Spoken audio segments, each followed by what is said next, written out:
Ang ating pong paksa na pag-usapan ngayong gabi ay the Ministry of Trials. Ang ministeryo ng mga pagsubok.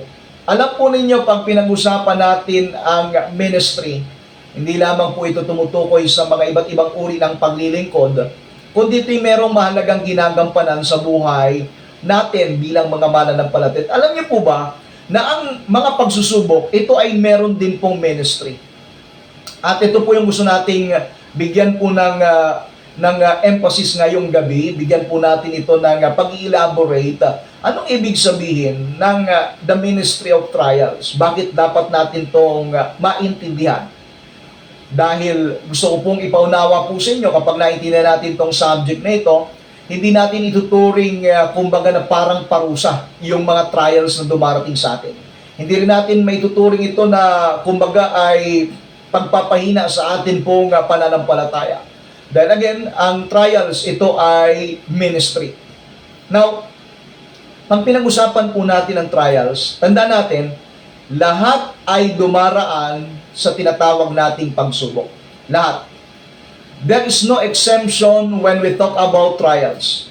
Believer or non-believer, Kristiyano ka man o hindi ka Kristiyano, mananampalataya ka man o hindi mananampalataya, lahat tayo ay dumaraan sa tinatawag nating pagsusubok.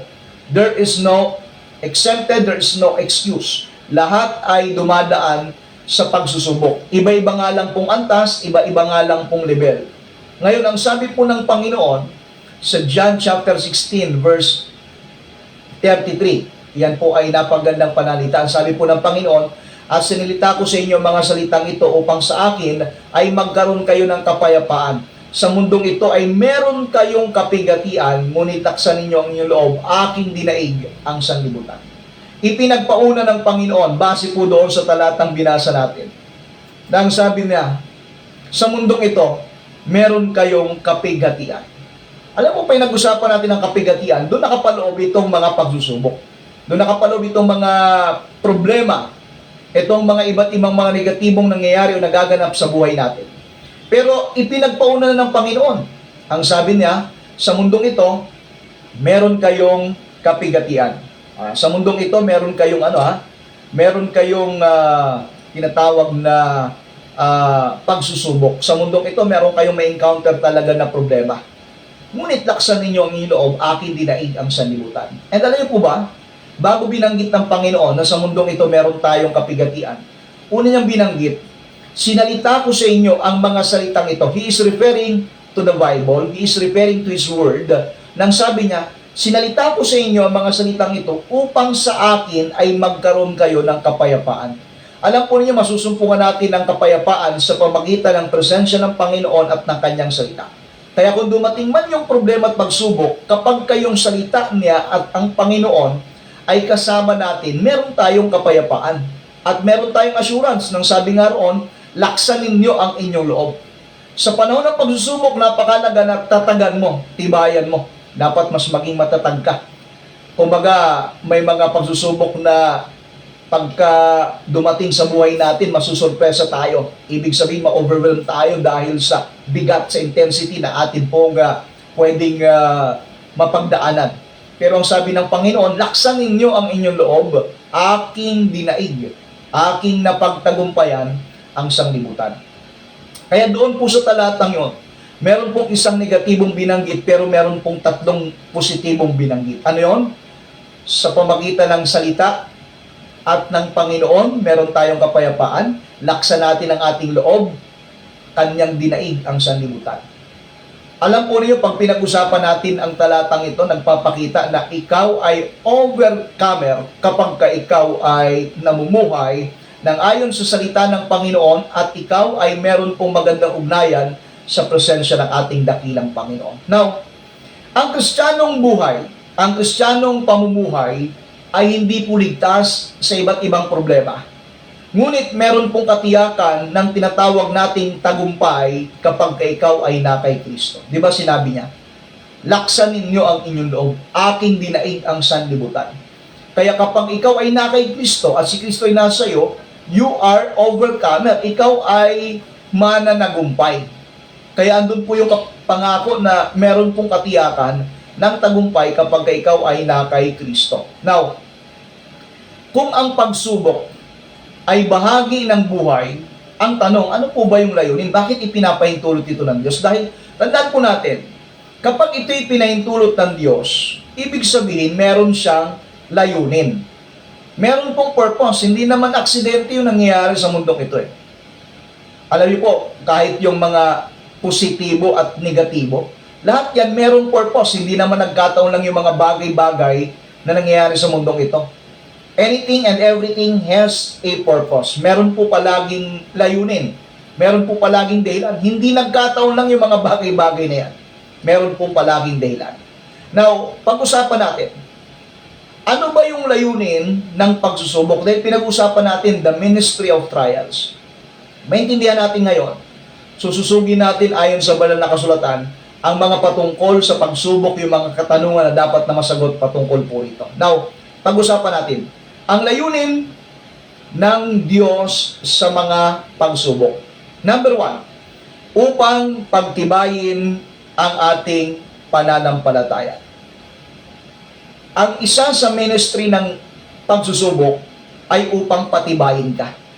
Patibayin ka, patatagin ka sa iyong pananampalataya. Ang ibig sabihin, kung may dumating na pagsusubok sa buhay mo at nanghina ka, hindi po yan yung layunin ng Panginoon. Hindi layunin ng Diyos na manghina ka, hindi layunin ng Diyos na ma-depress ka, hindi layunin ng Diyos na ikay tumalikod sa pananampalataya. Tandaan mo, kapag dumating ang pagsusubok sa buhay mo, isa sa layunin yan upang patibayin ang iyong pananampalataya. Tingnan natin ang sinabi sa Aklat ng Santiago chapter 1. Kung meron po kayong mga Biblia, sundan po ninyo ito. Sa Santiago chapter 1, verses 2 hanggang verse 3. Yan po ay famous na talata pag pinag-usapan kasi natin ang tinatawag nating pagsusubok. Yan po James chapter 1 verse 2 hanggang 3. Ganito ang ating mababasa. Mga kapatid ko, ariin ninyong buong kagalakan kung kayo'y mga hulog sa sari-saring tukso o kaya ay pagsusubok. Yamang nalalaman ang pagsubok sa inyong pananampalataya ay gumagawa ng pagtitiis. Now, take note po dyan meron pong layunin ang pagsusubok at isa sa layunin yan upang patibayin tayo sa ating pananampalataya. Nang sabi nga po rito, ariin ninyong kagalakan, maging masaya ka. Matuwa ka kapag maraming mga pagsusubok.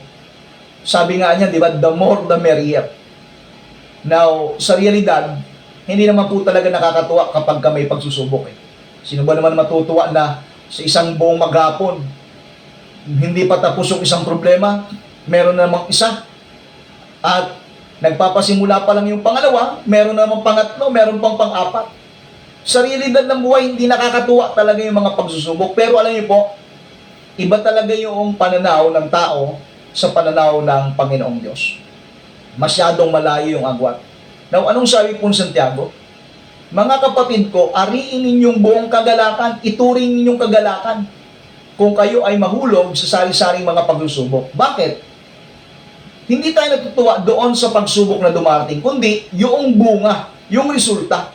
Meron po kasing magandang naidudulot yung pagsubok pag dumating sa buhay natin. Ano yung magandang naidudulot no? Ang sabi ng talatang 3, yamang nalalaman na ang pagsubok sa inyong pananampalataya ay gumagawa ng pagtitiis. Itutuloy ko sa 4. At inyong pabayaan na ang pagtitiis ay magkaroon ng sakdal na gawa upang kayo maging sakdal at ganap na walang anumang kakulangan. Tingnan po yung bunga. Kapag nandun yung mga pagsusubok, tayo ay natuturuang magtiis. At mula doon sa pagtitiis, nagkakaroon tayo ng sakdal na gawa. At mula doon sa sakdal na gawa, nagiging ganap at walang anumang kakulangan. Meaning to say, ang pagsusubok sa ating pananampalataya, inihatid tayo niya doon sa tinatawag nating kasakdalan or doon sa perfection. Pag sinabi nating perfection, dinadala ka doon sa tinatawag nating maturity ng iyong pananampalataya. Dahil alam po ninyo, hindi ka magmamature sa iyong pananampalataya kung wala kang mga problema o mga pagsubok na pinagdadaanan. Masyadong mababaw ang uri ng pananampalataya mo kung easy go lucky lang, parang yung wala kang na-encounter na mga mabibigat na problema, wala kang na-encounter na mga pagsusubok, masyadong mababaw yung pundasyon. Ang nagpapalalim ng ating pundasyon, ng ating pananampalataya, yung samot-saring mga pagsusubok na ating mga pinagdadaanan sa buhay. Kaya ang sabi nga ni Santiago, ariinin yung buong kagalakan mga kapatid pag kayo nahulog sa sari-saring pagsubok.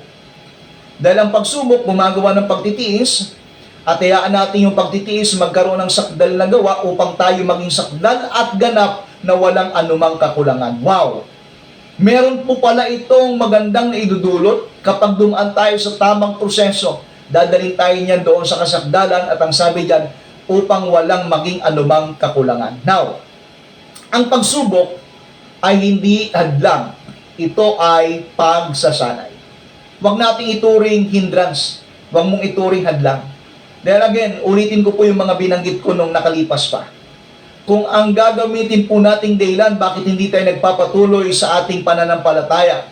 Kung ang gagamitin mong dahilan, bakit hindi ka na nagpupunta sa simbahan o sa gawain ng Panginoon dahil sa pagsubok? Lahat ng mga kapatiran, meron pong mga na-encounter na pagsubok. Kung parehas ng iyong katwiran, ang katwiran ng lahat ng mga mananampalataya, wala na pong pupunta sa church dahil lahat ay meron pong mga pagsusubok na pinagdadaanan. Kaya nga, again, ang pagsubok ay hindi hadlang. Ito ay pagsasanay. Sinasanay tayo. Hinuhubog tayo sa ating pananampalataya. Tandaan natin, walang pagtitiis kung walang pinagdadaanan. Paano nahubog yung ating pagtitiis? Dahil meron tayong pinagtitiisan. Meron tayong pinagdadaanan. Masasabi mo bang ikaw ay nagtitiis kung wala ka namang pinagtitiisan? Masasabi mo bang ikaw ay merong, meron kang na-encounter na iba't ibang struggle kung wala kang pagsubok? Now, walang pagtitiis kung walang pinagdadaanan. Kaya para mahubog, ma-motivate, o kaya mas mag-mature tayo, lumago ang ating pananampalataya, lumago tayo doon sa tinatawag nating pagtitiis. Nandun po pinapadaan tayo sa mga iba't ibang mga struggle.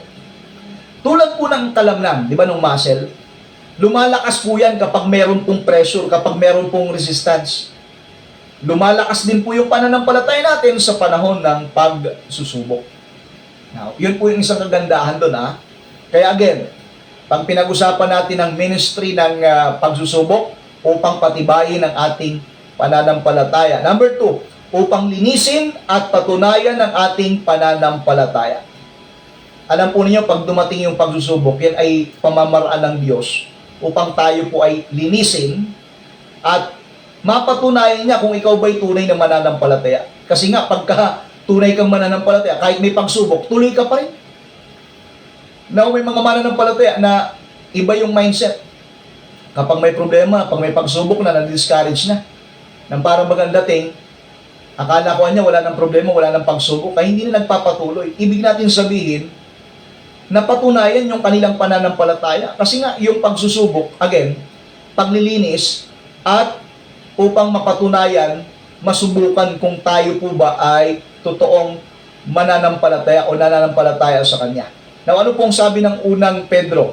Tingnan natin, unang Pedro 1:6 hanggang 7. Sundan po ninyo sa mga talata. Unang Pedro 1:6 hanggang 7. Ganito po ang ating mababasa. Na ito ang inyong totoong ikinagagalak, bagamat ngayon sa sandaling panahon, kung kailangan ay pinalumbay kayo sa mulit-muling pagsubok. Verse 7, upang ang pagsubok sa inyong pananampalataya na lalong mahalaga kaysa ginto na nasisira, bagamat ito'y sinusubok sa pamagitan ng apoy, ay masumpungan sa ikapupuri at ikaluluwalhati at ikararangal sa pagpapakayag ni Jesucristo. Sabi po ng verse 7, that the trial of your faith, being much more precious than of gold. Yung pagsubok sa ating pananampalataya ay higit pa po daw sa dinalisay na ginto. Now, ano po yung essence dito? Ang pagsusubok, yan ay pamamaraan ng Diyos upang ikaw, tayo, ay linisin at upang masubukan yung ating pananampalataya kung gaano po ba ito katotoo. Parang ganito po yan. Ang apoy, tandaan po natin na ang apoy hindi po sumisira ng ginto. Pag pinadaan ang ginto sa apoy, hindi po yan purpose na i-distract. Ano po ang ginagawa niyan? Ipo-purify. Kung ikukumpara natin ang pagsubok sa apoy, pag tayo ay pinapadaan sa apoy ng mga pagsusubok, ang ibig sabihin niyan, pinupurify tayo. Anong ibig sabihin na pinupurify? Dinadalisay.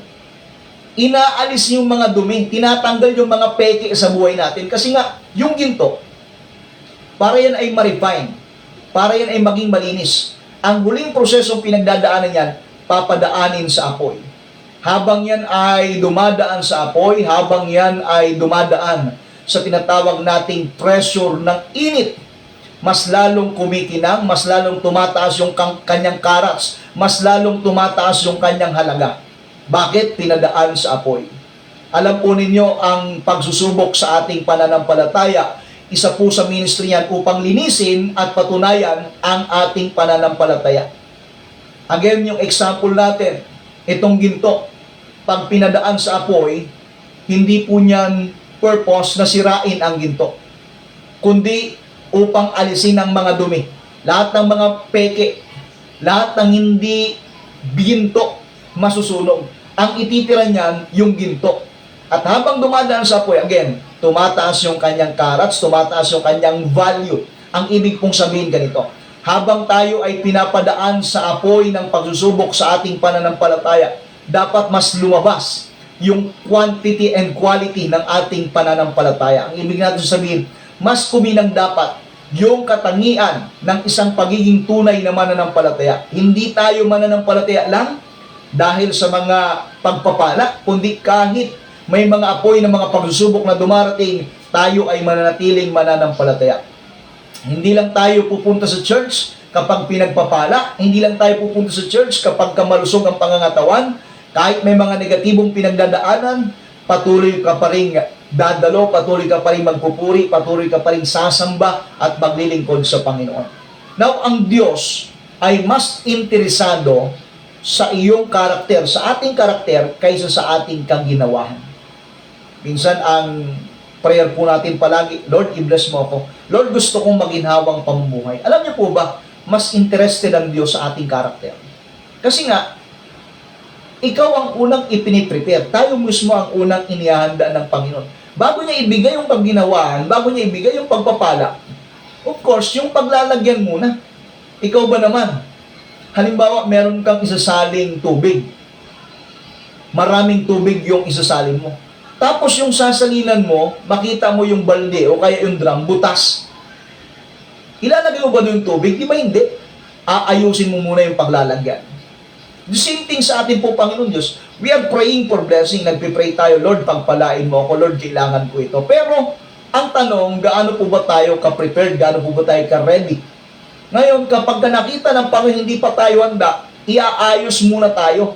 Dahil ayaw ng Diyos masayang yung mga pagpapalang ibibigay niya sa atin. Now, yun po yung bahagi na dapat nating maintindihan na isa sa ministry ng pagsusubok upang linisin at patunayan ang ating pananampalataya kung gaano po ito katotoo. Pangatlo, upang turuan tayong umasa sa Diyos.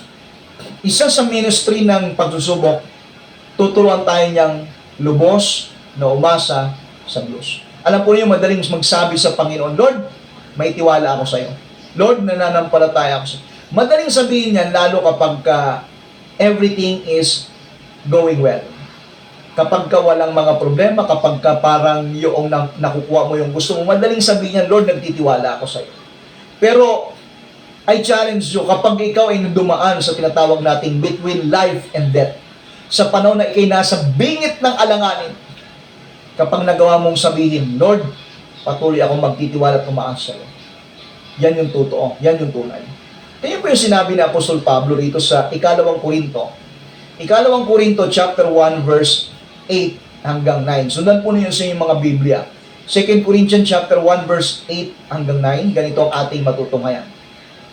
Hindi namin ibig na kayo hindi makaalam, mga kapatid, ng tungkol sa mga kapigatian namin na nangyari sa Asia, na kami ay totoong nabigatan ng higit sa aming kaya, anupat kami ay nawala ng pag-asa sa buhay.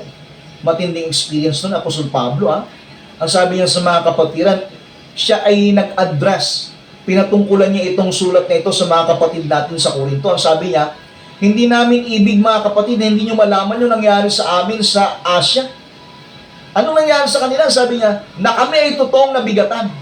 Anong klaseng kabigatan? Nang higit sa aming kaya. Talagang masyado mabigat yung presyo na kanyang pinagdaanan.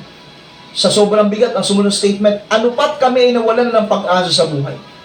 Dumating sa point na wala na ng pag-asa sa buhay itong si Paul. Dahil sa mabigat na pagsubok na dumating sa kanila, na sabi nga niya, higit sa aming kaya, na wala na sila ng pag-asa sa buhay. Verse 9, oo, kami nagkaroon sa aming sarili ng hatol sa kamatayan, upang huwag kaming magtiwala sa amin ding sarili, kundi sa Diyos na bumubuhay na magtuli ng mga patay. Yun po pala yung purpose. Kaya minsan ipinapahintulot ng Diyos na masagad yung resources mo, masagad yung talento mo, masagad yung kakayahan mo, na kumbaga wala ka nang may pagmamalaki sa buhay mo, wala ka nang maapuhap na tulong kung saan, na tanging sa Diyos na lamang. Bakit? Tinuturuan tayong lubos na umasa. Sino po ba sa inyo mga kapatid, yung mga nanonood, nakikinig ngayong gabi, sino po ba sa inyo nakaranas talagang grabe yung pagka-downfall, grabe yung pagkalugmok? Hindi mo alam kung paano makakabangon, hindi mo alam kung paano makakasurvive sa iyong sitwasyon. Hindi mo alam kung anong gagawin mo, gulong-gulo ka. Alam po ninyo, naranasan ni Apostol Pablo. Nung panahon na yan, tinuruan siya na lubos na umasa at magtiwala sa Diyos, hindi sa kanyang sariling kaya. Dahil si Paul magaling, mahusay po yan eh. Brilliant yung mind ni Apostle Paul eh. Pero hindi po ba dumating sa point na talaga nawalan siya ng pag-asa sa buhay? Nang pinakalayunin pala noon ay upang umasa ng lubos sa Diyos. Minsan ipinapahintulot yan ng Panginoon. Kaya minsan dumarating sa buhay natin talagang naubos yung resources natin. Talagang wala tayong maapuhap eh. Nagkapatong-patong, nagkasabay-sabay yung mga iba't ibang mga alalahanin, nagkaroon ng mga conflict, kaliwat kanan, hindi lang sa kaliwa, hindi lang sa kanan, sa harap, sa likod, talagang napaikutan ka na. Sabi nga niyan, talagang bumuhos yung hindi yung pagpapala, bumuhos yung mga pagsusubok. Pero ang purpose po pala niyan, tinutuwag tayong lubos na umasa sa Diyos. Now, inaalis ng Diyos ang self-reliance upang ituro ang God-dependence. Wow! Ibig natin sabihin, hindi naman po masamang magtiwala sa ating sarili. Pero alam po minsan, yung sobrang pagtitiwala sa sarili natin, yung sobrang galing natin, alam po ba, minsan sa sobrang galing na natin, minsan nakakalimutan natin ang Diyos. Na yung para sa Panginoon, yung araw na para sa Panginoon, hindi natin ibinibigay sa Kanya. Eh, sobrang galing mo na niyang brand, sobrang galing mo na niyang sis. Now, alam niyo po, inaalis ng Diyos yung ating self-reliance upang ituro tayo sa tinatawag nating God-dependence. Gusto ko pong sabihin sa iyo, kapatid, lahat ng meron ka ngayon, lahat ng tinanggap mo ngayon dahil sa pabor ng Diyos. Kapag ka ikaw ay napokus sa mga pabor na binigay sa iyo ng Diyos, isang araw pwedeng bawiin niya ng Panginoon. Diyos ang nagbigay, Diyos ang may kakayang magbawi. Kung ikaw ay nakita niya na hindi ka maging mapagkakatiwalaan sa bagay na yan, paano po ba na pagkakatiwalaan? Kapag ka marunong i-priority ang Panginoon. Pero alam niyo po, kapag kayo pinagpala na, tapos nakakalimutan mo na yung patungkol sa atin pong Panginoong Diyos. Yung susulpot na lang, minsan hindi. Minsan, makikita mo noong grabe yung problema, active sa church, linggo-linggo na sa church, prayer meeting na sa church, mga activities nandoon. Pero nung pinagpala na, minsan sa isang buwan, minsan na lang pumunta sa church. Kapatid, paalala ito ng Panginoon. Bakit? Minsan ipinapahintulot ng Diyos na subukin ka to the extent na down ka dahil inaalis ng Diyos ang self-reliance upang ituro ang tinatawag nating God-dependence, yung pagtitiwala mong lubos sa Panginoon. Kapag wala ka ng ibang malapitan, doon mo tunay na makikilala ang Diyos. Alam mo, ito nakakalungkot minsan eh. Yung nagsasabi sa ating mga kabarkada, kaibigan, na walang iwanan kahit anong mangyari, walang iwanan kahit anong dumating. Minsan yung pa yung unang nawawala. Pero alam po ba mga kapatid, kapag ang Diyos ang mag-intervene, alam niyo po, siya lang yung nangako nang sabi niya, hindi kita iiwan ni pababayaan man hanggang sa katapusan ng mundong ito. Good thing na meron tayong mga kaibigan, good thing na meron tayong mga nakapaligid sa atin, pero huwag tayong maglagak ng lubos na tiwala sa kanila. Sa Diyos ang pinakatiwala natin. Dahil lahat ng mga nakapalibot sa ating mga tao, kahit gaano po yan na meron pong kakayahan, kahit gaano po yung ka-influensya, kahit gaano po yung ka-talented, still, they are human beings, they are subject to limitations, they are subject to weaknesses. Meron silang mga kailangan, meron silang limitasyon. At kapag dumating minsan yon, ikaw ay madidisappoint dahil hindi mo in-expect na kaya nilang gawin yon, hindi mo in-expect na para bagang yung pwede silang makatulong, hindi pala nakakatulong. Na ano ibig natin sabihin? Inaalis ng Diyos yung self-reliance upang ituro tayo sa tawag nating God-dependence. Kapag wala ka ng ibang malapitan, doon mo tunay na makikilala ang Diyos. Kaya, alam po ninyo, ang pagsusubok, ang trials, meron po itong ministry. And dapat tayong magpasalamat sa Diyos kapag ipinapaunawa sa atin na hindi po ito basta dumarating. Meron po siyang pagtuturo.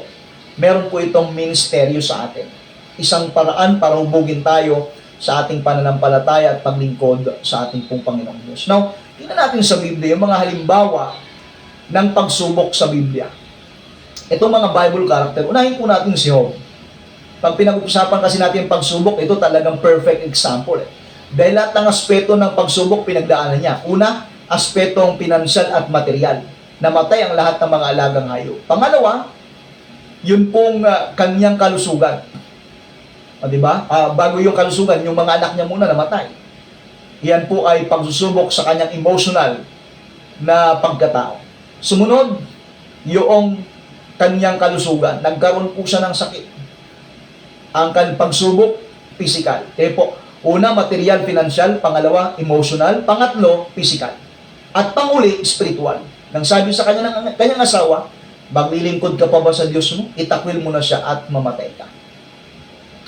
Lahat ng aspeto ng buhay ng pagsusubok, pinagdaanan itong si Job. Pero ano po mga kapatid? Sa kanyang pagsubok na pinagdaanan, sabi niya, ang Diyos ang nagbigay, ang Diyos ang may kakayahan, may karapatang magbawi. Purihin ang pangalan ng Panginoon. Ito yun. Nawala ng pamilya, nawala ng yaman, nawala ng kalusugan, ngunit hindi nawala yung kanyang pananampalataya. Nakakalungkot ito minsan. Napapalitan natin yung pananampalataya kapag may mga pagpapalang dumarating. Kapag andun na yung pagpapala, andun na po yung kasaganaan, napupokus yung ating atensyon doon, nawawala na yung pananampalataya. Ito si Job, iba nangyari. Nawala yung nawala yung kanyang pamilya, nawala yung kanyang yaman, nawala yung kanyang kalusugan, pero hindi nawala yung kanyang pananampalataya. Katunayan, sinabi niya nga Job chapter 13 verse 15, patayin man ako ng Diyos, magtitiwala pa rin ako sa Kanya. Ano yun po? Napakagandang expression. Kumbaga napakalalim na expression ng kanyang faith. Patayin man ako ng Diyos, magtitiwala pa rin ako sa Kanya. Tingin po, no? Dumaan sa grabing pagsusubok sa kanyang buhay, but his statement reflects his true faith in the Lord. Yung kanyang totoong pagtitiwala sa ating pong Panginoong Diyos. Nawala man yung kanyang pamilya, nawala man yung kanyang yaman, nawala man yung kanyang kalusugan, pero hindi nawala yung kanyang pananampalataya. Ang good thing po rito ganito. Dahil hindi nawala yung kanyang pananampalataya, yung mga nawala sa kanya, hindi lang ibinalik ng Panginoon, dinoble pa. Diba? Sabi po ng Job chapter 42, yung mga nawala sa kanya, ibinalik ng doble ng Panginoon. Alam niyo po, Diyos lang ang may kakayahan nun. Yung mga nawala sa iyo, pwedeng i-restore ng Diyos twice as you had before. Kayang doblehin ng Panginoon yung mga nawala sa iyo. Kaya kapag ikaw ay dumaan sa pagkabagsak, pagkalugi, kapag ikaw ay naglingkod sa Panginoong Kristo, siya po ay Diyos ng restoration, siya po ay Diyos na nagpapala. Kaya nga, hindi ka taka-taka, marami po tayong mga testimonya kung paano yung mga kapatid natin mula doon sa tinatawag nating pagkabagsak, inangat sila ng Panginoon, pinagpala sa kanilang buhay, sa kanilang paglilingkod. Now, ito yung pangako doon sa mga nagtitiis. Di ba? Sabi po ng Romans chapter 8 verse 28, and we know that all things work together for good to them that love God, to them who are the called according to His purpose. At nalalaman natin na lahat ng mga bagay ay nagkakalakip sa ikabubuti ng mga nagsisiibig sa Diyos, ng mga tinawag alinsunod sa Kanyang pangalan. Alam niyo po, kapag ikaw ay nandun po yung iyong pagtitiis, umiibig ka sa Panginoon, all things work together for good. Lahat itong mga bagay na dumarating, nagkakalakip sa ikabubuti. Yan ay gumagawa in favor sa buhay natin. Hindi yan gumagawa para di-destroy ka, hindi yan nangyayari para wasakin ka. Alam niyo po, may gantimpala ang pagtitiis. Ang pagsubok po ay may hangganan. At dapat nating maintindihan, kung ikaw ay may pagsusubok na pinagdadaanan, Huwag kagad tayo magtanong, Lord, bakit ako? Kundi ang tanongin natin, Lord, ano po ba yung itinuturo mo sa akin? Ang gagawin po natin, manatili sa panalangin, manatili sa salita ng Diyos, manatili sa pananampalataya kahit minsan hindi malinaw ang sitwasyon, kahit minsan magulo yung mga nangyayari, manatili sa iyong pananampalataya. Ang ministry ng trials ay hindi ministeryo ng pagkatalo, kundi ministeryo ng pagbabago. Ang pagsubok po ay hindi parusa, kundi paghahanda. Hindi wakas, kundi proseso. Hindi sumpa, kundi pagpapala na nakabalot sa hamon. Kaya ngayong gabi, nawa ang ating mga salita na pinag-aralan, ito ay naging pagpapala sa atin at hangad po natin na sa mga pagsusubok na ating pong pinagdadaanan, maintindihan natin na meron tong ministry, meron tong magandang itinuturo sa atin, meron tong magandang layunin ng ating Panginoong Diyos, tayo papagtibayin, palakasin, at lubos na magtiwala sa Kanya.